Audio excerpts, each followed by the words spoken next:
Question है। अब 2 number question क्या कर रहा है, 7.2 का दोनों कर रहा है। बिंदुओं 4, -1 और -2, -3 को जोड़ने वाले रेखाखंड को समत्रिभाजित करने वाले बिंदुओं के निर्देशांक का राय ज्ञात करने के लिए हम तुम्हें समत्रिभाजित करने वाले बिंदु बना चुके हैं। यहाँ पे ना इस प्रकार देखिए, यहाँ पे कितना अनुपात यहाँ पे कह रहा है कि जोड़ने वाले रेखाखंड, ठीक ना, जोड़ने वाले रेखाखंड कितने हैं, 2 अनुपात यानी 1:2 में विभाजित है। याद रखना 2:1 में।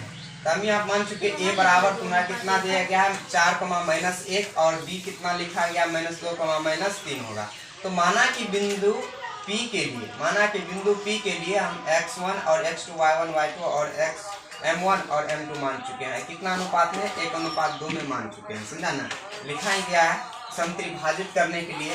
उसके बाद तुम्हारा क्या है, m1 तुम्हारा कितना माना गया है, x1 और x2, ये हो जाएगा y2, ये हो जाएगा y1।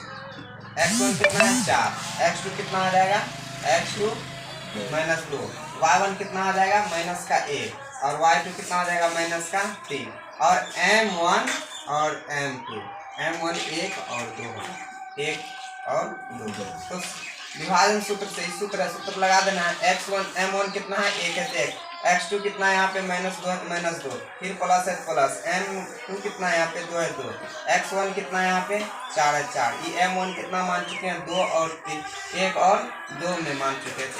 1 + 2 m1 m2 यहाँ पे कितना हो जाएगा -2, यहाँ 4 दूनी का 8, जोड़ने पर 3, घटने पर 6, ये बटे 3 है 3, घटने पर x बराबर 2 तथा y बराबर निकालना है। तो सूत्र है y का।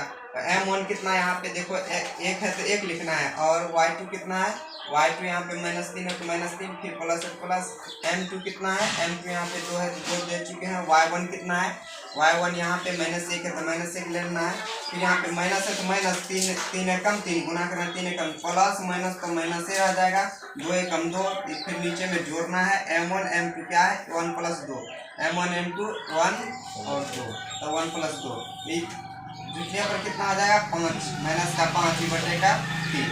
अब देखिए यहाँ पे हो जाएगा, निकल कर तो रेडी है, y यहाँ लिख रहा है, x यहाँ पे लिख रहा है, यानी 2, -5/3। अतः px माने p बराबर x, y मान चुके थे। जहाँ पे p बराबर लिख रहा है, 2 लिख रहा है, दूसरा क्या लिख रहा है -5/3 लिख रहा है, y लिख रहा है इतना और x लिख रहा है 2।